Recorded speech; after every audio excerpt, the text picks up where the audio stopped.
Hey there, this is Bennett Buffoonery Incorporated. In this video, I wanted to go a little bit more into the details on the classes from the Academy that I used in the first 5 levels of our campaign. The first 3 classes were just to get some practice role-playing and to get a feel for some things. First is animal handling. Each character was given a chicken thing that they had to take care of for a month. It was a baby chocobo, cheep cheep. The first week, what did you name it? And tell me a silly fact about it. The second week, what is its favorite food and game to play? The third week, what trick did you teach it? On the fourth week, it was delivering the chocobos to their new homes, and then everyone gets the proficiency animal handling. Next was music class. Each character would get their own musical instrument. The first week, what song did you learn? The second week, what song did you guys learn as a group or as a class? In the third week, you're going to practice whistles and bird calls. And then after all of that, you're going to get proficiency with performance and gain advantage on checks that have to do with whistles or bird calls. The last one of these is healing class or first aid. Everyone starts out with an herbalism kit. The first week I brought in popsicle sticks and gauze and we practiced making splints. The second week I brought in Play-Doh and we practiced making potions by mixing all the different colors together. In the third week, the players went on an expedition to go collect more plants for the next class, and they all gained proficiency in medicine checks. The other 2 classes were one-time events. One of them is my take on a game show. The other is a large party or a ball. Something where the characters need to talk to a lot of people and search for info, and maybe even be subtle about it. Both of these are a good mix of investigation and perception. So the game show is classic concentration. Alex Trebek in the 80s. If you know it, this will make sense immediately. If you don't, let me break it down for you. The player is presented with a grid of hidden tiles, 30 of them. It is a matching pair of each of the 15 D&D conditions. Once you match a pair, you take them off the board. In doing this, it reveals a rebus puzzle. Rebus puzzles are images, wordplay, and abstract hints drawn out. All of mine were D&D based. The first one was the guy sign of a bathroom, a bell, and a bolt of lightning, and the answer was guiding bolt. The next one was a bundle of hay, it was a heart, it was Thor, and then it was plus NS for hail of thorns.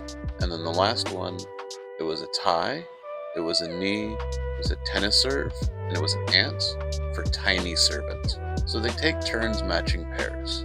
If they match a pair, they get to guess at the puzzle, and then they get to guess at another pair. If they guess wrong, then the turn rotates to another player. First person to guess the puzzle wins. The next class is a large party or a ball, and I needed practice with the scale of this type of thing, so I explained. The Academy is throwing a party and you have to figure some things out about the party. There will be 3 questions that we need answered when this is over. We will not tell you the questions ahead of time. There are 15 guests at the party. Ask them the questions. If they are not allowed to directly respond, they will either give you a hint, they will be ambiguous, or they will say they cannot answer this direct line of question. All of the NPCs are aware that this is a school lesson, but some of them will only know certain things, and some might not know anything useful. They will not lie to you about things. Jeff Probst is the host. He greets you and welcomes you to the auditorium. He says go in and have fun. All the gifts go next to the snack table. You walk in and you can see 3 to 5 groups of a few people each, and a band playing on the far side of the room. Basic search of the room, perception check. Low DC. There's a snack table and a pile of gifts on the right wall. Middle DC. There's a cake next to the snack table. High DC. The band is playing a song that's kind of like Happy Birthday. If they do go over to the snack and gift table, they notice that there are no names on the gifts. Perception check. Low DC. There are 2 to 3 gifts that are in bags and you can kind of see in them, and they are gem weights.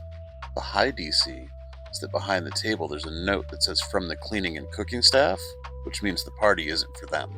If they go and check the cake for clues, they notice that the cake looks like an island. Investigation check. Low DC. Island looks like a horseshoe, kinda. Middle DC. It's the island of Isla Nublar. High DC. There are candy dinosaurs on the cake. There are 4 groups of people. It is really just a mix-up of all the teachers and faculty from the Academy. They are all pop culture references and puns. I wrote out a little bit about each of the conversations that were going on when the group walked up. Group 1 is 4 people. They are talking about the talent show that's coming up. It is not connected to the question, but it is connected to the world around them. Group 2 is 3 people, and they are talking about their favorite animals to hunt and eat. One of them, their answer is dinosaurs, and that is related. Group 3 is 6 people, and they're talking about the Jetsons and Flintstones crossover, so dinosaurs again. Group 4 is 2 people, and they're talking about age.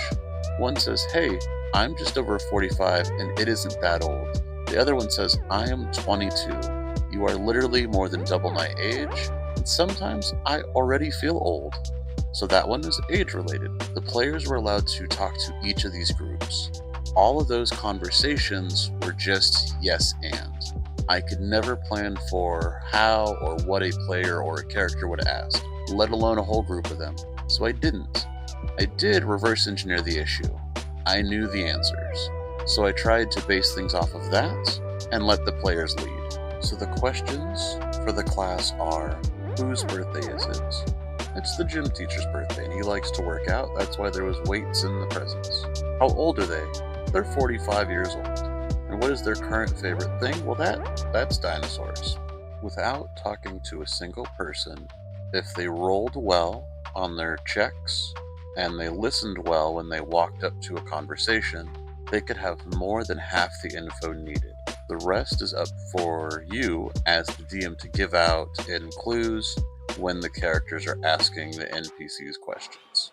Random aside, if at any point the characters talk to the band, they were pretty much a group version of Hank Green's The Fix, just fun animal facts that feel mildly threatening. So I hope this helps you in your D&D. Thank you for watching. Like and subscribe, grab your dice, and let's get nerdy.